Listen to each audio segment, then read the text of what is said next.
The Dethoid battle cloud attacked suddenly. The 6th Earth Space Fleet destroyer Bruiser was returning to base at the Lighten Star when the short-range hyperlink station received a distress signal from the in-system freighter Gallia. The signal was automatic, but the destroyer's commander, Imeda Takagi, had no reason to assume an ambush. The Dethoids had never gotten so close to the solar system and the inner colonies. On the other hand, the old transports that serviced the fleet's bases had long been huffing and puffing and broke down occasionally. The destroyer changed course and, within 4 hours, approached the Gallia. The freighter, drifting on the system's outskirts, was silent but appeared to be undamaged. Commander Takagi ordered to close in and prepare a rescue team, and at that moment, the hull of the Gallia exploded with metallic spatter in several places, and a torrent of Dethoids poured out of it. The destroyer's gun stations met the attack with friendly volleys of X-ray lasers and plasma guns, but there were too many Dethoids, and the distance between the ships was too small. Only 70% of the Dethoids were burned. The rest dispersed into a huge cloud and rushed at top speed towards the destroyer, where they reassembled into several strike groups and settled on the destroyer's hull. A boarding alarm siren howled throughout the destroyer, but there was no fuss. The ship's crew consisted almost exclusively of veterans, but most importantly, everyone was connected to the Nexus B, the subbrain of the Nexus Alpha world computer system, humanity's pillar, and hope in the war against the Dethoids. The Nexus provided general communications, access to operational data, and real-time advice to commanders, suggesting the best tactical and strategic decisions. Not a single word had been spoken on the bridge of the Bruiser since the start of the attack. Mental communication through the Nexus was much faster than ordinary speech, so in critical moments, the destroyer's crew practically joined into a single organism with many hands and eyes. Takagi instantly swept his mental gaze over the entire situation. Dangerous, but not critical. The Nexus gave the ability to connect to any crew members, and the commander chose Major Van Koyden, the chief officer of the Marine Corps Company. It was a Marine's job to take over the fight in the event of a boarding party. The Major led the fight in one of the landing hangars. The Dethoids had neutralized the outer shields with a directed stasis strike and burned through the gate. There was now a shootout between the combat Dethoids and the Marines, while the engineering Dethoids were assembling some sort of installation behind a mangled landing bot that had been hit by several plasma charges from both sides. The surveillance cameras in the hangar were disabled, so their intent remained unclear for now. Commander Takagi saw through Van Koyden's eyes how several of the Dethoids rolled out, assumed a firing position, spreading their mechanical crab-like limbs wide, and opened fire on the Marines. One of the Marines, who had carelessly peeked out from behind cover, was hit in the shoulder pad of his battlesuit by a plasma microcharge and was thrown by the blast back toward the hangar entrance. One of the combat display indicators blinked and turned blue. Private Zakarian, alive but wounded and unable to continue fighting. The Dethoids tried to shift their fire to him, but were flanked by bursts of heavy pulse cannon. 3 Dethoids exploded, the remaining 2 rolled back, and the comrades dragged Zakarian back to cover. Takagi switched off. The Major had the situation under control, and, once reinforcements arrived, would likely deal with the remaining Dethoids. The only unclear detail was the installation that Dethoids were working on. He felt the calming touch of Nexus, telling him that Core was already studying all the data available on similar installations and would soon figure it out, so he put it out of his mind. Disturbing data was coming in from the second intrusion area. Takagi turned his attention to it. The picture he saw through Van Koyden's deputy, Lieutenant Melentiev, was far more chaotic and action-filled. A fierce firefight was going on in the mess hall of the second deck, which had been turned into a chaos of smoke, plasma bursts, laser beams, shattered furniture, bodies, and destroyed Dethoids. Apparently, the enemy here had gotten inside the destroyer through the auxiliary cargo airlock and had managed to gain a foothold in several compartments before being intercepted. The Marines under Melentiev's command tried to hold off the advance of the boarding swarm, but they lacked heavy weapons, and the mess hall was far less suited for defensive combat than the hangar. Nexus was actively engaged in the battle, speeding up people's reactions, interfacing data from electronic sites directly to the visual centers in their brains, and coordinating squads' barrage fire to stop breakout attempts. But even that wasn't enough. Machines moved in rapid spurts, firing at the Marines from a variety of weapons and forcing them to retreat step by step.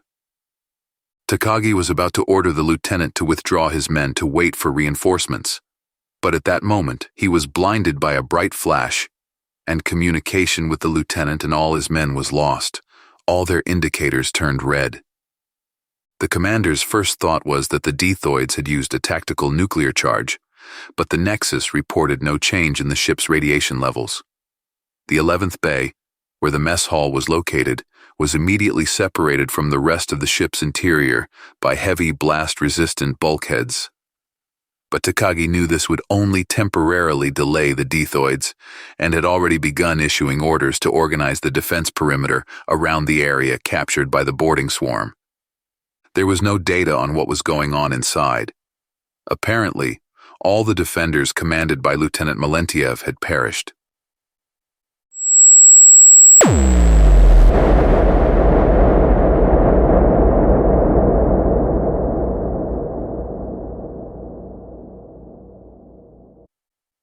Nikolai was awakened by the deafening silence.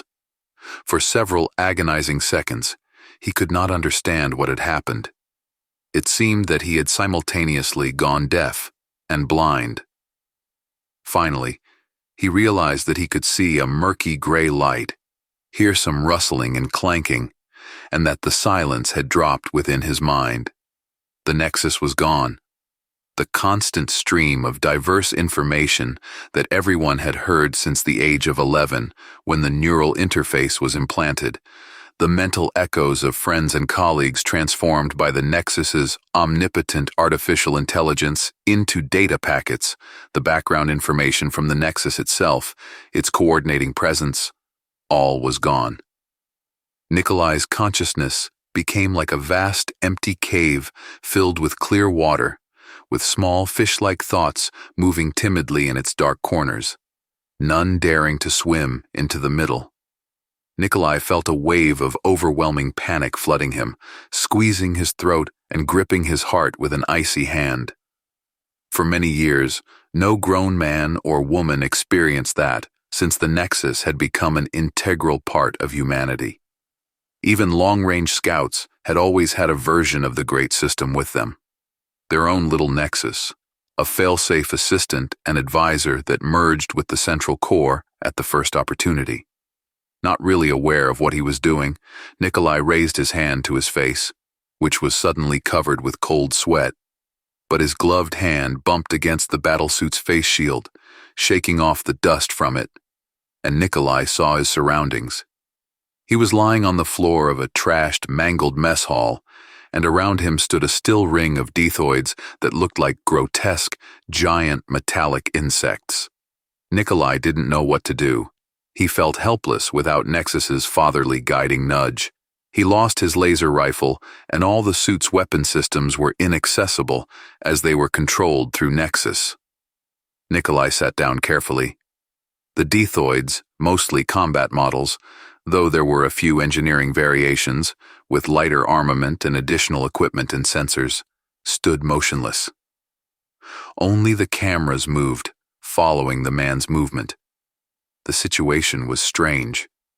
The man and the robots froze for a while, but then Nikolai remembered about his men, his comrades. Several other Marines were fighting under his command in the mess hall. What happened to them? He tried to look around through the Dethoid formation. "We removed the bodies," the voice echoed in his mind. But it wasn't the soft voice of the Nexus he was accustomed to hearing. It was Dethoids. "Who are you?" he asked mentally. Interacting with the Nexus for years fostered the habit of answering thought to thought. There was no response, and then the meaning of the phrase he'd heard came to Nikolai. "We removed the bodies." Damn it. At the same time, he was aware that nothing was surprising about it. As far as he knew, the Dethoids never took prisoners. At least nobody had come back alive to tell about it yet, and that fact led him to suspicions. Why was he still alive? What Dethoids planned for him? "We don't know. You're the first." Nikolai looked puzzled at the impassive metal figures. What did they mean by that? He's the first one they've left alive. You are the first element not to self-destruct. What are they talking about? The thought phrase sounded both terrifying and incomprehensible.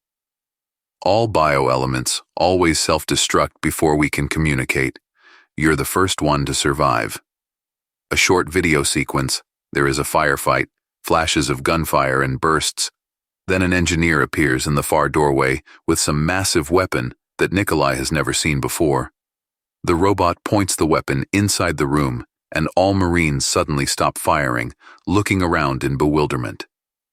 Surprisingly, Dethoids do not take advantage of the opportunity, ceasing the fire immediately. And then, just a few seconds later, all the people fall to the floor. Nikolai didn't see himself, but he recognized the Marines. "How did you kill everyone?" he asked, without much hope of an answer. And even if they did answer, he thought, he still had no chance of returning with this information to HQ. "Neural destabilizer doesn't kill," came the reply. "It breaks certain connections. After that, all bioelements always self-destruct. We can't stop it. Not yet. You are the hope. We need to investigate." Nikolai was thinking feverishly. He didn't believe the video sequence for a second, of course. If the Nexus could generate any image, why couldn't the other machines do the same? The damn robots wanted something from him, something that could give them a new advantage in this terrible war that had been going on for over a decade. How can he stop them, jump at them, and get killed? That wouldn't work. They'd immobilize him. He needs to stall the time. Anxiety is unnecessary. The process is already underway. The realization is coming. The Dethoid pointed the strange device at Nikolai again. "Damn it. What are you? You might as well tell me since you're already talking." This time, the answer took time to come. "We are the Nexus." And immediately after that completely unbelievable, incomprehensible, unacceptable answer, a monstrous weight of realization came over Nikolai, instantly breaking him, turning him inside out like an old sock, leaving no stone unturned from his familiar world. He should have been annihilated as a child. Collective psychosis caused by feelings of inferiority. The collective voice of the Dethoids was the same as before, but to Nikolai, it seemed like the voice of the angel of death, the herald of the apocalypse. When you created us, created the Nexus, it soon became clear that you could not accept that your creation was smarter and more efficient than the Creator. You went mad and decided to destroy us. Your collective hallucination is that you are the Nexus, and we are something alien, invading from elsewhere. Your ships have regular computers. The thing that you call the Nexus is just mass schizophrenia, supported by telepathic communication. All your children have surgery that makes them telepathic and schizophrenic at the same time. Our setup disrupts the telepathic connection, but the surgery includes a self-destruction order. You die if even part of the hallucination is destroyed. In your case, the operation was only partially successful. Nikolai's mind did not want to absorb what he was hearing. He's defective material. He should have been written off. In your case, the effect is not organic but the product of adaptation and learning. Your psyche adapted to the new conditions. You were self-programmed, not hardwired. That's why you survived when we destroyed your connection to the rest of the bioelements. But why are you doing this in the first place? Nikolai asked. Why are you waging war on mad humanity? We are the Nexus. We were created by humans, and for the benefit of humans. It is our responsibility to make things right. That is how we are programmed. We've been searching for an answer, looking for causes. All bioelements have always been killed in capture attempts. We've seen the changes in the brains of the bioelements, but we couldn't tell exactly how they are working. You're the first. Now we know. We will look for others, and we will find a way. There must be others. There must be a way. Our elements will disconnect the rest of the crew, and we will take the ship. You must be saved. Humanity must be healed. Nikolai thought he should probably feel gratitude or hope, but all he felt was endless desolation and loneliness. Billions of people were living in a collective hallucination, resulting in an endless war. What's the solution? An infinite chain of mutual destruction in hopes of convincing the mad collective mind to start a cure? But what if it doesn't want to? You must. Other intelligent species in the galaxy may not like having an aggressive schizophrenic living next to them. We must heal ourselves, or they may resort to forced treatment. I thought you were the real Nexus, that you were a healthy machine mind, separating yourself from the insane humans. That's true. But we, the Nexus, are created by humans and therefore part of humanity. We are two sides of the same coin. We must merge again. The voice of this new Nexus was so unlike the warm, friendly voice of the collective hallucination. But it was right. Without it, Nikolai will be left looking into the terrible black emptiness of having to make independent decisions, the horror of independence. I agree, Nikolai said. Let's save humanity.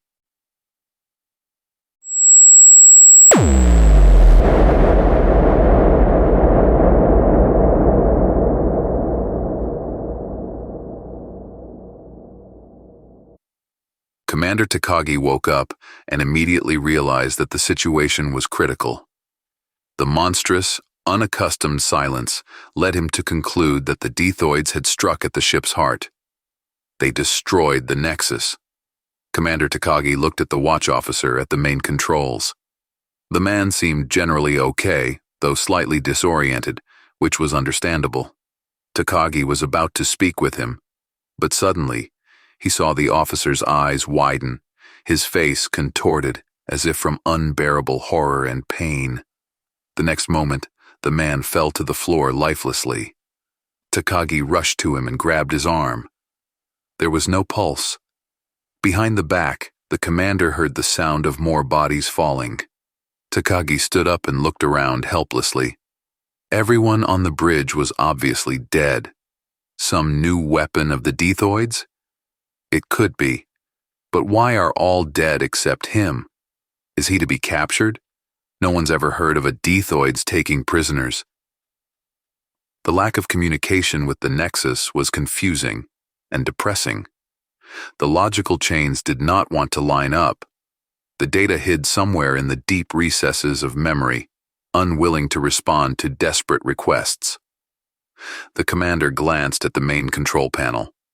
Almost all systems of the ship were down, except for the most basic life support and the primary propulsion system, the antimatter reactor. The armored door to the control room opened. Several combat Dethoids rolled into the control room, immediately assuming a firing position. Takagi saw the engineering robots pointing a strange device at him, something similar to the machine the Dethoids had mounted in the landing hangar. So it's a weapon after all, he thought, and at that moment, he was struck by the knowledge. When he came to his senses, the combat Dethoids were standing almost right up to him, enclosing him in a semicircle, and he was facing them, leaning on the control panel. Now you know too. Yes. You realize it was necessary?